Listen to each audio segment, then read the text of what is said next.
전기차. 전기차 혹시 타시는 분 계십니까? 저는 휘발유. 아, 휘발유요? 네, 역시 뭐 좀 엔진 소리가 좀 우렁차게 나고. 몇 개 통입니까? 지금은 작은 거. 우리 이 교수님은요? 저는 가스차, LPG 차 타고 있어요. 네, LPG 차. LPG차. 우리 저기 하이브리드. 강 박사님은? 하이브리드 탑니다. 하이브리드? 네. 역시 또 이 약간 그 과학기술의 그렇죠. 전공이죠. 사실 과학자면은 누구보다도 전기차를 타실 것 같았는데 저도 사실 전기차에 대한 관심은 많습니다. 네. 이 전기차가 한참 인기가 있다가 배터리. 그 배터리, 전기차 화재 사건 이런 거 있잖아요. 하나씩 등장하잖아요.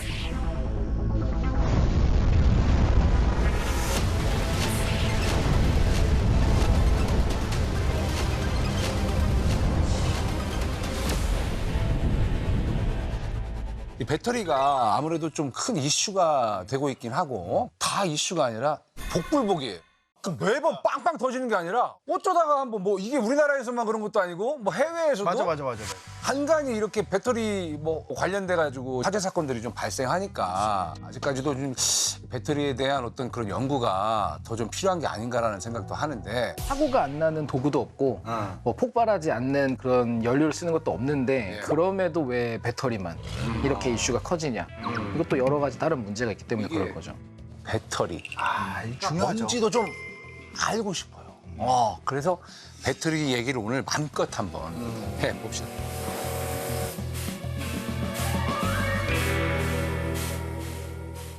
배터리의 이야기를 하기 전에 우선 전기가 중요하잖아요. 배터리라는 건 전기를 어떤 형식으로는 모아놓는 거니까 사실 전기라는 게 발견된 건 굉장히 오래됐어요. 그리스 때부터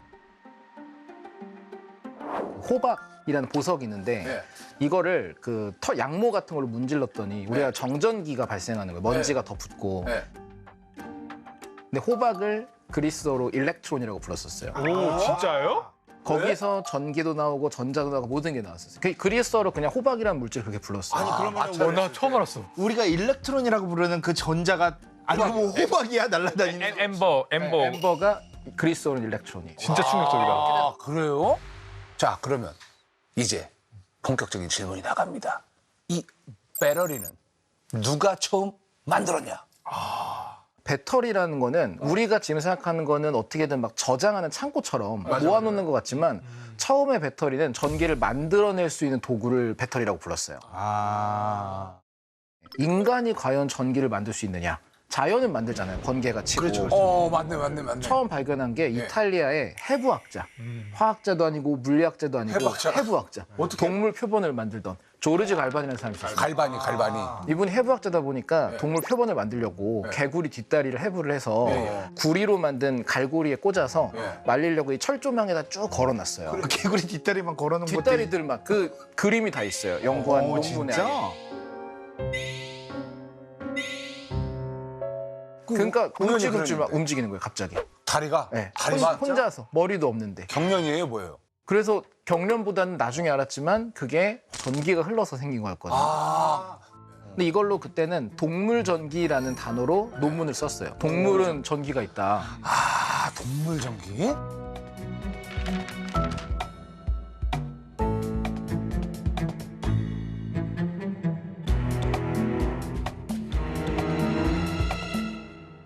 되게 지금 생각해보면 당연한 게 우리가 뭐 이렇게 손가락 움직이고 있고 고개 돌리고 할 때 결국 근육을 조정하는 거잖아요. 그렇죠. 근데 근육을 조정한다는 거 우리가 지금 제가 손가락을 이렇게 움직여라고 생각을 하면 움직여지는 거는 뇌에서 명령하는 신호가 여기까지 가는 거잖아요. 그렇지. 근데 그 신호가 결국은 전기 신호예요. 이 뉴런 이런 건가요? 그렇죠, 맞습니다. 뉴런. 뉴런. 하나의 신경세포가 이렇게 길게 꼬리처럼 전선처럼 돼 있거든요. 신경 이런 거 있잖아요. 이런 거를 약간 전선이라고 생각하면 네, 딱 전선 플러스 광섬유라고 생각하시면 돼요. 광섬유. 광섬유. 그러니까 광섬유라고 하는 건 정보도 가고 전선이라고 하는 건 전기가 가는 거니까 야구 같은 거 보면 진짜 신기하잖아요. 엄청 빠르게 공을 던지면 거기 딱 보고 맞춰서 이렇게 그러니까. 정확하게 스윙을 할 수 있는 거를 할 수 있는 이유는 신호가 굉장히 빨리 처리되기 때문인데 그런 것들이 전기 신호로 아주 빠르게 이동을 하는 거죠. 그 갈바니 이름이 좀 낯설지가 않은 게 마사지기라고 있어요. 갈바닉 마사지. 알죠. 이게 혹시 그 갈바니가 그 갈바니입니까? 맞습니다. 똑같아요. 아 진짜? 그래요? 생체 전기, 동물 전기를 쓰는 거예요. 그게 전기를 쓰는 거라서 예를 들어서 우리가 피부에 넣고 싶은 물질이 영양제나 이런 게 플러스 양의 전하를 띠는 물질도 있고 마이너스 음의 전을 띠는 것도 있어요. 그럼 이걸로 전기 흐름을 타고 더 빨리 들어가게 해주는 방식. 그 진짜 전기의 흐름을 써서 그 영양제를 피부로 잘 들어가게 만드는 원리가 있고 진짜 그 기술 쓰는 거. 꽤 따갑던데. 전기가 흐르니까. 아니 어쨌건 그 뭐 개구리한테 전기가 있다고 하는데 전기가 있다라는 얘기가 너무 충격적인데요? 그거는 이제 실제로 다시 실험을 해서 보여줘도 진짜 계속 되는 거예요. 아 그래요? 그래서 이제 모두가 믿었는데 이 갈반이라는 분의 친구가 있었어요. 근데 이분은 해부학자였고 갈반이라는 분은 이 알레산드로 볼타라는 이분은 화학자였어요. 이런 관계였네. 저는 개구리 가지고 이러고 있었는데. 근데 볼타라는 분이 봤을 때 얘 아무것도 모른다. 얘 아무것도 모른다. 해부학자는 원리 모르고 제 관찰해서 내용 발견만 쓴 건데, 했다. 예, 아무리 봐도 얘가 말한 거 아니다. 예. 동물한테 뭔 전기냐. 이건 반응일 것이다 하고 테스트를 합니다. 그럼 우리가 테스트를 하면 반응을 바꾸면 되잖아요. 아까 구리갈고리를 쇠로도 바꿔보고 이렇게 금속을 막 바꿨어요. 그리고 바싹 마른 개구리한테도 해보고 했더니 이 우리가 전기가 흐르려면 촉촉하게 젖어 있어요. 그것도 소금물이 묻으면 잘 흐르잖아요. 그렇죠. 그리고 개구리 몸은 원래 염분이 있고 그래서 소금물 같은 게 필요하고 특정한 조합의 금속만 되는구나. 이 사실을 발견해서 제일 잘 되게 아연이랑 구리를 층층층 쌓고 소금물을 적신 종이들을 사이사이에 꼈어요. 그랬더니 전기가 만들어져요. 아 그렇게 해서 그게 최초의 전지예요. 야. 볼타 전지라고. 볼타.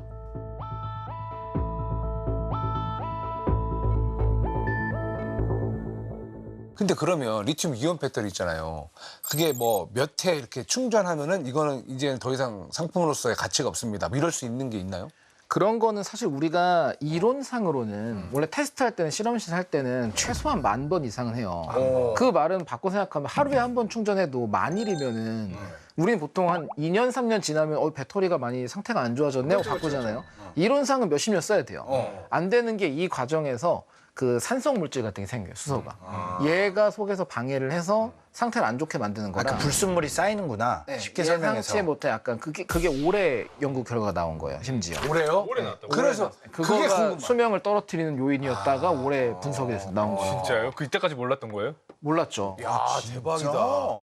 전기차도 지금 그러면은 배터리가 리튬 배터리가 다 들어가나요? 그렇죠. 싹 다? 네, 예. 싹 리튬입니다. 간간히 이렇게 배터리 관련돼 가지고 전기차 화재 사건들이 좀 발생하니까 똑같은 공정으로 만들었는데 왜 누군가는 이렇게 터지는 일이 발생하는지 너무 궁금해요. 운이 없는 거죠. 꽝을 뽑은. 아 운이에요? 근데 그 꽝이 발생하는 부분이 어떤 부분인지 꽝 나기가 쉬운 부분이 있나요? 작은 배터리도 구조상으로 보면은 우리가 보통 전지는 뭐 플러스 마이너스 극이 있잖아요. 이것들 사이에 가로막는 막이 있어요. 분리막이라고. 분리막. 여기가 만약에 찢어지거나 문제가 되면 모든 게 다 쇼트가 나면서 열이 발생해요. 폭발하는 건 사실 리튬 배터리 사고 같은 걸 영상을 보면 흰 연기가 막 나면서 불이 점점 커지잖아요. 그걸 우리가 열폭주라고 보통 불러요. 이게 속에서 이제 아까 말했죠. 분리막 찢어지거나 문제가 생기면 반응이 일어나면서 거기 있는 유기물들이 타서 점점 더 뜨거워요. 커지죠 불길이. 리튬이라는 원소가 특별해서 그럴 수도 있어요. 그렇죠. 왜냐 얘는 물을 뿌리면은 오히려 열을 내면서 그 폭발하는 기체라는 수소를 만들어요. 이거 진짜 위험해요. 리튬. 왜 그런 실험들 되게 많이 봤어요. 하잖아요. 이렇게 리튬 던지면 물에 던지면 폭발하는 거. 그죠. 중간에 막을 그때까지 수가 없는 계속 그냥 뿌리는 수밖에 없는 거예요. 일반 화재하고는 다르더라고요. 금속 화재. 이 배터리가 완벽하게 연소될 때까지는 뭐 아무리 뭘 해도 힘들다.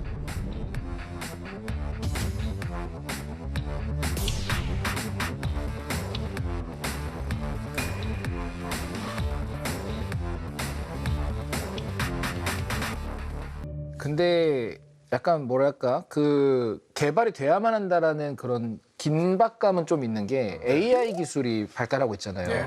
전기를 엄청나게 많이 먹어요, 그게. 맞아요. 그래서 전기 생산이나 저장이 보급이 안 되면 아마 문제가 많이 생길 수 있을 것 같아요. 전기세가 점점 많이 올라간다거나 아니면 예상치 못한 정전 사태가 생긴다거나 해서 제가 쓰기 위한 걸 떠나서도 이제 기술이 너무 발전하다 보니까 거기에 공급을 못하는 걸 걱정해야 될 상황이 오고 있는 것 같다는 생각이 좀 들어요.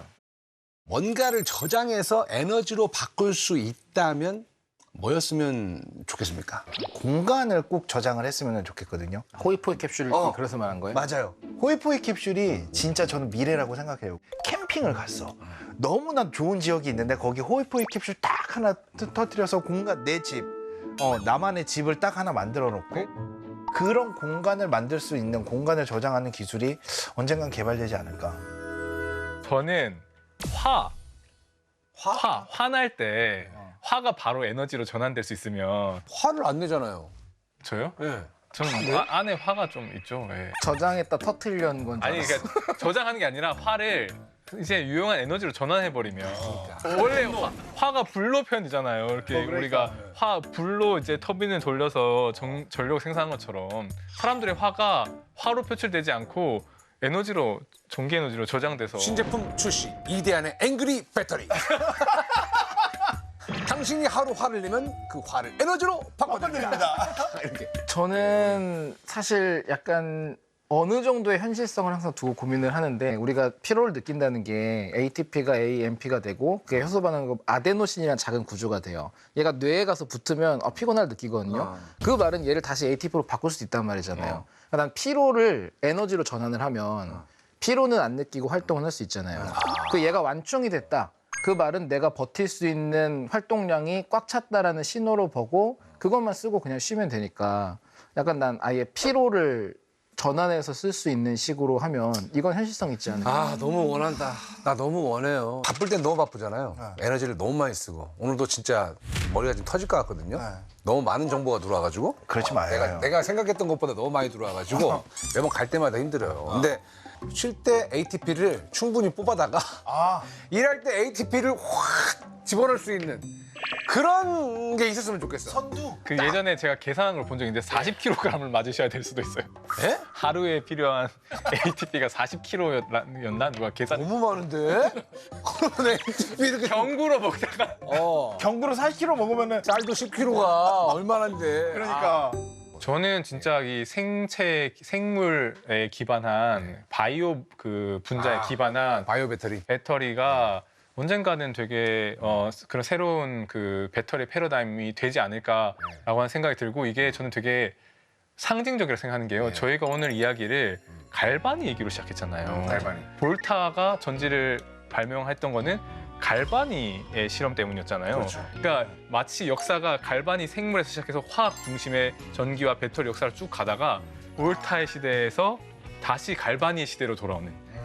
어쩌면 그런 날이 오면 그 배터리에 우리가 그 단위는 볼트가 아니라 뭐 갈반 뭐 이런 식으로 바뀔 수 있겠다. 이대한 배터리도 나올 것 같아요. 이제 예쁜 꼬마 선충으로 해가지고 뭔가 실험을 해서 걔네들한테 전기를 뽑아내서 이대한 배터리. 예쁜 꼬마 배터리.